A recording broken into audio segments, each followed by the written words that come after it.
বাবা মা স্ত্রী সন্তান কেউ নেই, তবে পিতার উত্তরাধিকার সূত্রে পাওয়া শেষ সম্বল একটা দোকানে ইন্দ্রদার ছিল, কিন্তু পারিবারিক ঝামেলা সেই দোকানটিও তার থেকে কেড়ে নিল। বর্তমানে হাওড়া বামনগাছি ধর্মরাজ মন্দিরের অপোজিটে একদম ফুটের উপরে ছোট্ট ইন্দ্রদার রান্নাঘর চলছে। চলো এখান থেকে আর জলখাবার খাই, আর শুনি ইন্দ্রদা কি বলছে। কারণ আমার বাড়িতে কেউ নেই, আমি একা।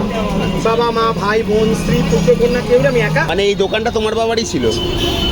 আমার যেটা ছিল বেকার, তাকে ওই জন্য দেওয়া হয়েছিল তুমি দোকানটা দেখো চালাও, চালিয়ে যে নিজের নামে চালিয়ে নেবেন বাবা সেটা বুঝতে পারে। মোটামুটি কত বছরের দোকান?